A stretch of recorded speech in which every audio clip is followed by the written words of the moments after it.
وسلم نحن عباد محمد صلی اللہ علیہ وسلم۔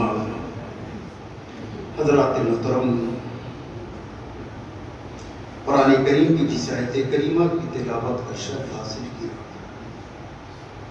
خلاق عالم اپنی بزرگوں برتر کتاب قرآن کریم میں ارشاد فرماتا ہے، شہر رمضان الذی انزل فیہ القرآن۔ مفہوم آیت، اس مقدس مہینے میں قرآن کریم نازل کیا گیا۔ حضرات محترم، ماہ سیام کے فضائل و برکات، اس کے حسنات کیا ہیں، اور قرآن کریم کی تلاوت کے فضائل کیا ہیں، اس کی برکتیں کیا ہیں، جب یہ مہینہ اپنی رحمتوں اور برکتوں کے ساتھ سایہ فکن ہوتا ہے، آپ حضرات کی گوش گزار کیا جاتا ہے کہ آپ حضرات اس کے فضائل و محاسن سے فیض حاصل کر سکیں۔ یہ ماہ مقدس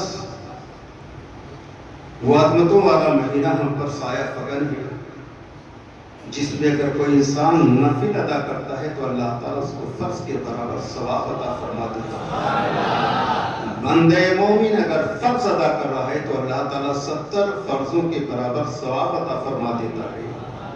یہ وہ ماہ سیام اپنی برکتوں کے ساتھ ہم پر سایہ فکن ہے، جس میں دعائیں مستجاب ہوا کرتی ہیں۔ یہ وہ ماہ سیام اپنی برکتوں کے ساتھ ہم پر سایہ فکن ہے، جس میں توبہ رب کی بارگاہ میں قبول کیا جاتا ہے۔ یہ وہ ماہ سیام اپنی رحمتوں برکتوں کے ساتھ ہم پر سایہ فکن ہے، جس میں بندے مومن کی نیکیاں رب کی بارگاہ میں قبول و مقبول ہو جاتی ہیں۔ ایسا عظیم مہینہ ہم سبھی پر سایہ فکن ہے۔ حدیث کریمہ کا مفہوم آپ حضرات نے سماعت فرمایا کہ جب یہ مقدس مہینہ آتا ہے، جنت کے سارے دروازے کھول دیے جاتے ہیں، کوئی دروازہ بند نہیں کیا جاتا، جہنم کے سارے دروازے بند کر دیے جاتے ہیں، کوئی دروازہ کھولا نہیں جاتا ہے۔ رب کی طرف سے آواز ہوتی ہے، اے خیر کے طلب کرنے والے، اے بھلائیوں کے مانگنے والے، ہماری طرف متوجہ ہو جا۔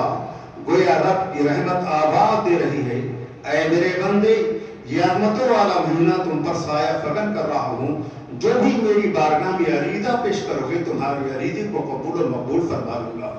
یہ ماہ سیام آتے ہی سرکش شیاطین کو قید کر دیا جاتا ہے، انہیں چھوڑا نہیں جاتا ہے، شیطان پابند سلاسل کر دیے جاتے ہیں، تاکہ بندے مومن کی عبادت و ریاضات میں رکاوٹ نہ بن سکے۔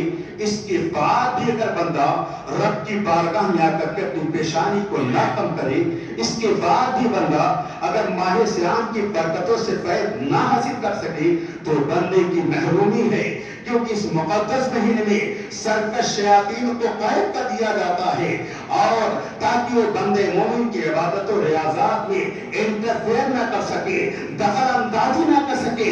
اب اس کے باوجود بھی اگر انسان گناہ پہ گناہ کرتا چلا جا رہا ہے، رمضان کے روزے نہیں رکھ رہا ہے، نماز کی پابندی نہیں کر رہا ہے، وہ انسان گویا شیطان ہے۔ اسی لیے فرمایا گیا ہے سرکش شیاطین قید کر دیے جاتے ہیں۔ حضرت ابو ذر غفاری رضی اللہ تعالیٰ عنہ ہے، نبی کریم صلی اللہ علیہ وسلم کی بارگاہ میں عرض کرتے ہیں، یا رسول اللہ، کیا انسانوں میں بھی شیطان ہوا کرتے ہیں؟ میرے آقا نے ارشاد فرمایا، ہاں، انسان میں جو شیطان ہوتے ہیں وہ جنی شیطان سے زیادہ بدتر ہوا کرتے ہیں۔ پتہ یہ چلا یہ انسان کا نفس اپنی خباثتوں پر مائل کر رہا ہے۔ اے بندے، نماز کی طرف مت جانا، اے بندے تم صبح صادق سے لے کر کے غروب آفتاب تک کھانے پینے سے پرہیز نہ کرنا۔ یہی وجہ ہے کہ شیطان کے ورگنے میں آ کر کے خود شیطانی کام کرتے ہوئے نظر آتے ہیں کہ ماہ سیام اپنی برکتوں کے ساتھ ہم پر سایہ فکن ہے۔ یہ دن میں کھانا کھاتے ہوئے نظر آ رہے ہیں، دن میں گٹکا کھاتے ہوئے نظر آ رہے ہیں، دن میں عیاشی کرتے ہوئے نظر آتے ہیں، دن میں کلب کھیلتے ہوئے نظر آتے ہیں۔ حالانکہ میرے نبی نے ارشاد فرمایا ہے، آقا کائنات صلی اللہ علیہ وسلم ارشاد فرماتے ہیں، جو ماہ سیام کی آمد پر خوشی کا اہتمام کر لے، خوشی کا اظہار کر لے، رب کریم اس پر جہنم کی آگ کو حرام فرما دے گا۔ حدیث رسول کو دیکھیں، ایمان تازہ ہو گیا، مگر کس چیز کے لیے؟ کھانے کے لیے کہ روزہ نہ رکھ کر کے افطاری کا اہتمام کریں گے؟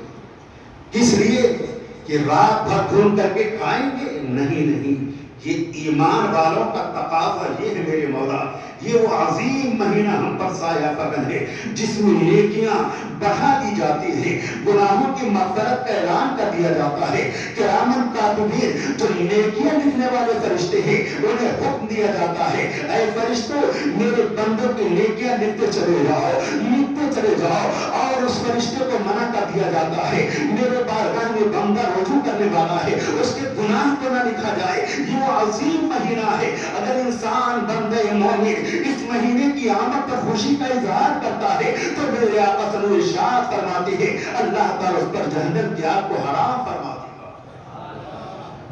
آج لوگ تھوڑی سی بات پر روزہ رکھنا چھوڑ دیتے ہیں۔ حضرت مجاہد فرماتے ہیں کہ ابلیس جب اپنے جن شیاطینوں سے بہکا نہیں پاتا ہے، انسان پر اس کا حربہ نہیں چل پاتا ہے، اس کا داؤ نہیں چل پاتا ہے، تو انسی شیاطینوں کا سہارا لیا کرتا ہے ابلیس کہ دیکھو یہ وہ بندہ ہے جس پر ہمارا وہ نہیں چل رہا ہے، ہمارا داؤ نہیں چل رہا ہے، انسانی شیطانوں کا سہارا لے کر کے بندے کو ورگلانا چاہتا ہے، دوست کو بربلا رہا ہے، کبھی دوست کی شکل میں شیطان آ رہا ہے، کبھی رشتہ دار کی شکل میں شیطان آ رہا ہے، کبھی جبہ دستار کی شکل میں شیطان آ رہا ہے، کبھی شیطان یہ آ کر کہتا ہے معاذ اللہ رب العالمین محمد عربی ہماری طرح ہے، کبھی جبہ دستار کی شکل میں ابلیس ورگلا رہا ہے۔